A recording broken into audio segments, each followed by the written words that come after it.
దాగి ఉన్న కవరు.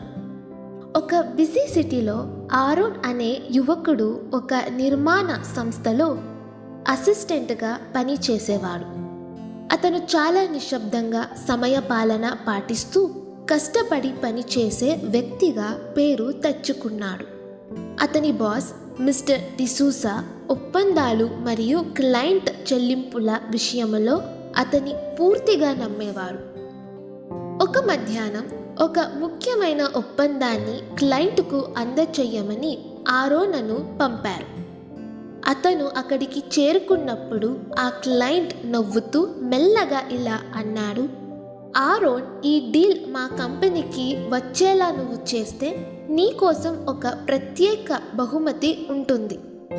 అతను టేబుల్ మీదగా నగదుతో నిండిన ఒక కవరును జరిపాడు. ఆరోన్ ఒక్కసారిగా స్తంభించిపోయాడు. తన ఇంట్లోని కష్టాలు, అమ్మ మందుల ఖర్చులు, తనకు అవసరమైన వస్తువుల గురించి ఆలోచించాడు.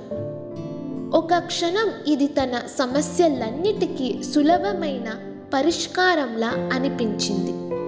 కానీ అప్పుడు అతనికి చర్చిలో విన్న ఒక వాక్యం గుర్తొచ్చింది.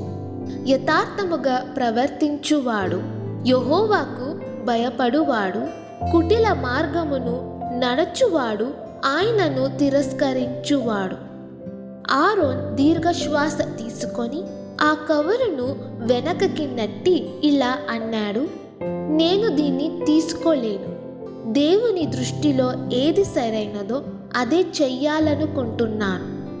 ఆ వ్యక్తి అసంతృప్తితో, దీనివల్ల నువ్వు బాధపడతావు అని గునిగాడు. ముందు ఏమవుతుందో తెలియకపోయినా ఆరోన్ అక్కడి నుండి బయటకు వచ్చేశాడు. కానీ అతని మనసులో ఒక తెలియని ప్రశాంతత ఉంది. కొన్ని వారాల తరువాత అతని బాస్ అతని పిలిచారు.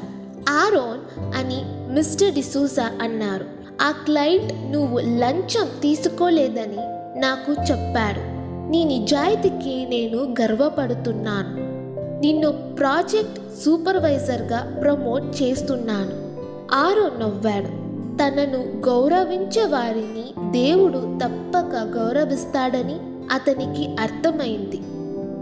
నీతి, నిజాయితీ అనేది కేవలం మంచి పని చేయడం మాత్రమే కాదు, అది మనకు దేవుడంటే ఉన్న భయభక్తులను తెలియచేస్తుంది. ఎవరు చూడనప్పుడు కూడా మనం సత్యాన్ని ఎంచుకున్నప్పుడు దేవుడు దాన్ని చూస్తాడు మరియు సరైన సమయంలో ప్రతిఫలాన్ని ఇస్తాడు.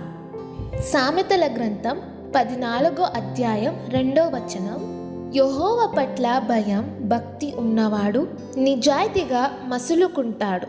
కపటంగా ప్రవర్తించేవాడు ఆయనను తిరస్కరిస్తాడు.